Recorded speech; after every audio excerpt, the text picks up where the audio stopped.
professora doutora Rosaura Soligo. Boa tarde. Boa tarde, muito obrigada pelo convite. É um prazer estar aqui com vocês.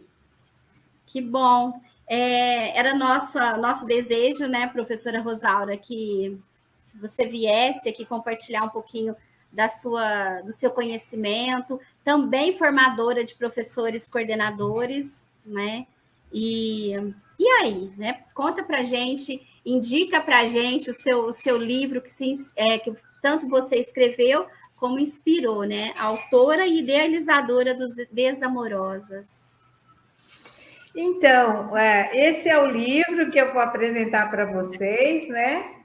Desamorosas, que é um livro de histórias curtas e de lindas ilustrações, que eu vou mostrar algumas para vocês, olha.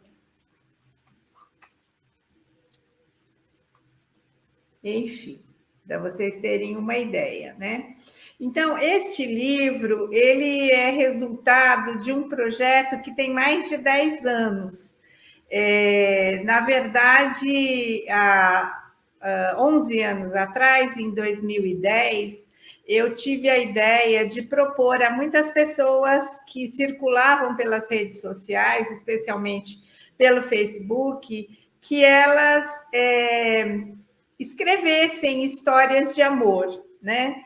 Na época, eram só 440 caracteres que poderiam ser o limite de um escrito no Facebook, hoje isso já não existe mais. E muitas pessoas disseram, imagina, né? Será? E eu fui incentivando e dizendo para as pessoas que se elas tivessem qualquer tipo de dificuldade, eu ajudaria e tudo mais.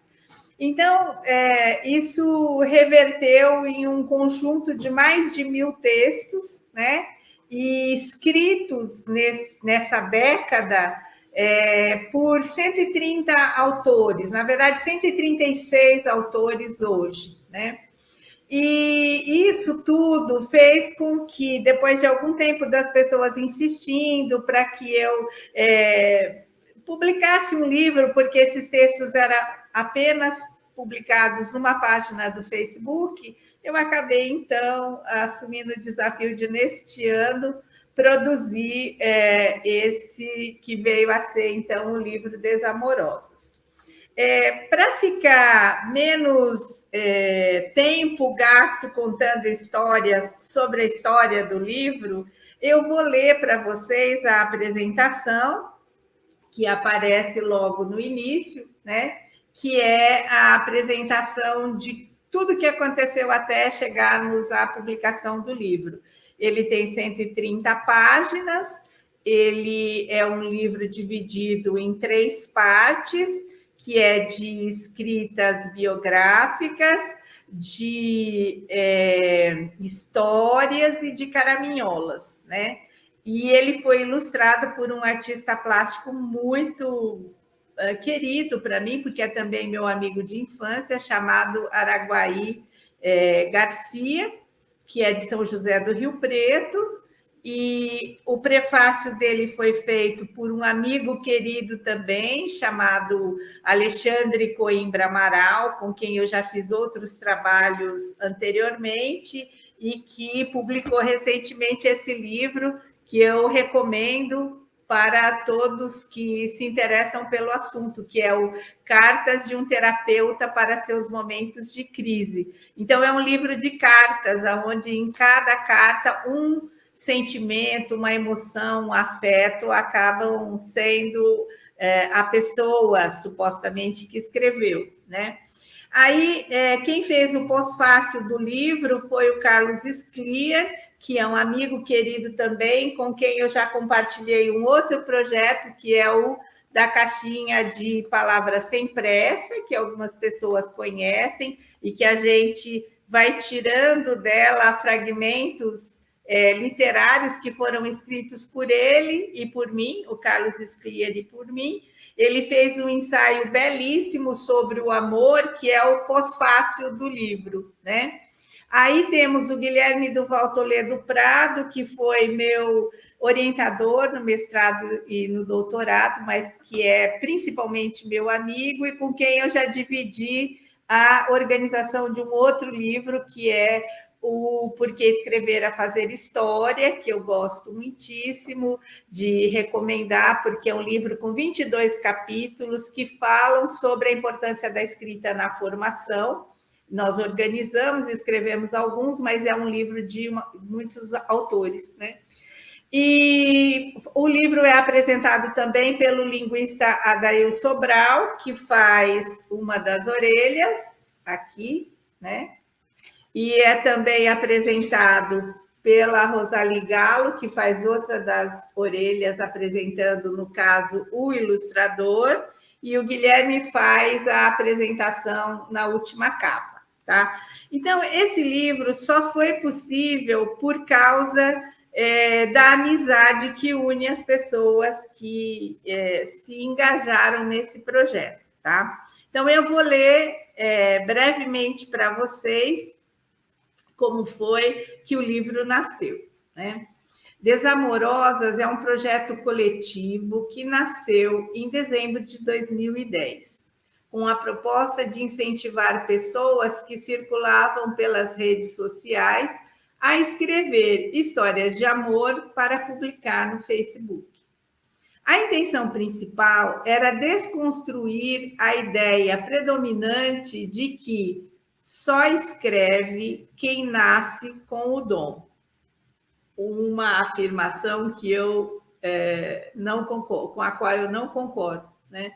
E por causa disso inventei esse projeto. E demonstrar, então, que não é preciso produzir um romance extenso para contar uma história instigante que emocione o leitor. Pode ser um pequeno fragmento, uma história curta, um parágrafo apenas, né? O desafio era escrever em, no máximo, 420 caracteres, como eu disse, né, que era a extensão limite dos textos postados na época no Facebook. Com o tempo, não só esse limite deixou de existir, por sorte, né, porque é um limite um tanto restritivo demais, mas o protagonismo dos autores, esses que hoje são 136, né, arrastou o projeto para onde ele deveria mesmo ir. Os textos passaram a falar de amores de todo tipo, não apenas amores de casal, e o formato original se diversificou no gênero, na linguagem, na extensão do escrito, no estilo pessoal e no tempo da narrativa. Não sem empenho e, por vezes, muita insistência da minha parte com os autores, logo o projeto se tornou um grande sucesso entre os leitores, né? Em 2012, então, houve um processo muito potente de produção de textos em parceria, muitos deles online, na minha página do Facebook na época, em tempo real. Então, uma pessoa escrevendo lá, outra pessoa escrevendo cá, e compondo um texto, e quem estava junto ia acompanhando esse processo de produção online em tempo real. Uma coisa impensável até então, né?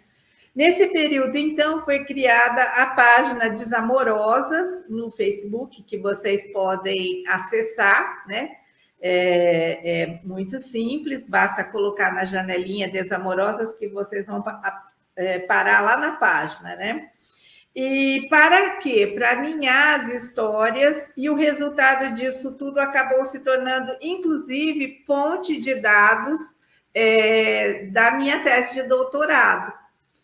O que ninguém, nem eu mesma, poderia a princípio imaginar, né? Então, foi se tornando tão importante esse processo que, como a minha tese era sobre o que as pessoas aprendem com a experiência de comunicação por escrito na internet, tinha todo sentido, fez todo sentido tomar como dados a minha pesquisa, né? Até o momento, mais de uma década desde o primeiro escrito, tinham sido publicados e tantas histórias, na época que o livro foi publicado agora em julho passado, né? Enviadas por mais de 130 autores, como eu disse. Desses textos, muitos, centenas, foram escritos por mim, resultado de um vício meio descontrolado de rabiscar todo dia. E desses, de minha autoria, aqui estão os que mais gosto. Eu selecionei 50 para compor o livro. Então, são 50 textos e 50 ilustrações combinadas.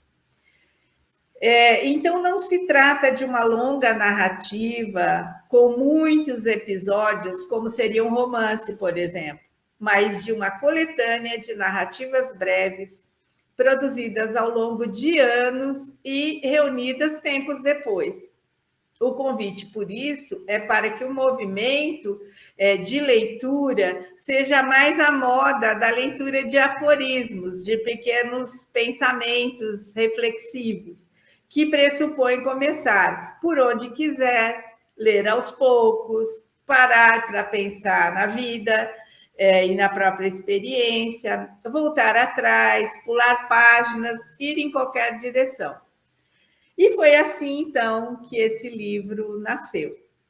Eu vou ler para vocês um texto de cada uma das partes. Um texto que é da parte de histórias, um que é da parte de escritas biográficas e um que é da parte de caraminholas, que são as escritas mais reflexivas. Eu procurei a vida toda nesse processo de incentivar as pessoas a escreverem, procurei sempre simplificar o máximo possível o modo de escrita para se tornar acessível, para as pessoas gostarem. Então, às vezes, eu demoro muito para encurtar um texto, ao invés de ampliar e tornar um texto, às vezes, longo, com aquela coisa que lá na minha terra chamava de encheção de linguiça, né? Eu faço sempre o movimento contrário de reduzir, que eu acho que é muito difícil às vezes, mas é um ótimo exercício, porque adensa o texto, torna o texto, a meu ver, mais estético, a depender do tipo de história que se está contando, né? Então, eu vou começar contando para vocês, lendo, na verdade, a história do namoro do meu pai e de minha mãe, né? Aqui é a ilustração e aqui é o texto. Eu nunca sei pôr direito aqui para aparecer retinho. Chama-se Como Haveria Mesmo de Ser. Conta-se que naquele tempo, para namorar sua amada, ele galopava 14 quilômetros, mais ou menos meia hora, em noites nem sempre de lua. Então, daquela vez, para impressionar a mocinha, normalista da cidade, vestiu seu terno azul, novinho em fios e passado a ferro de brasa. Lá se foi com sua elegância, coração aos sobressaltos, cantarolando modinhas. Mas chegou na casa dela um tanto desajeitado, com a calça de linho toda rasgada.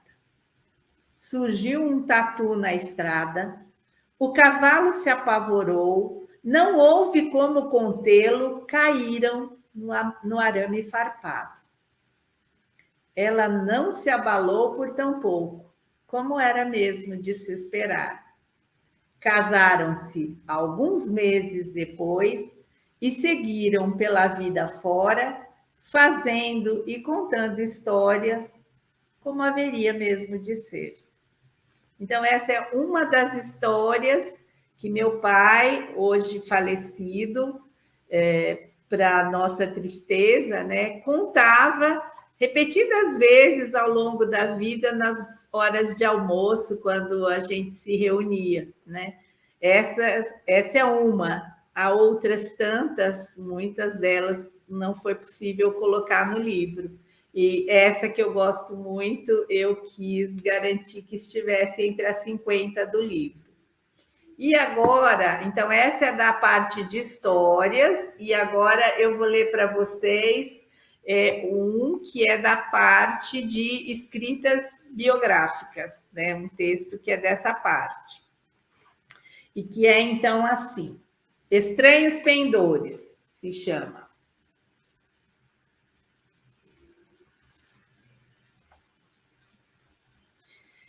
Tinha uns pendores estranhos.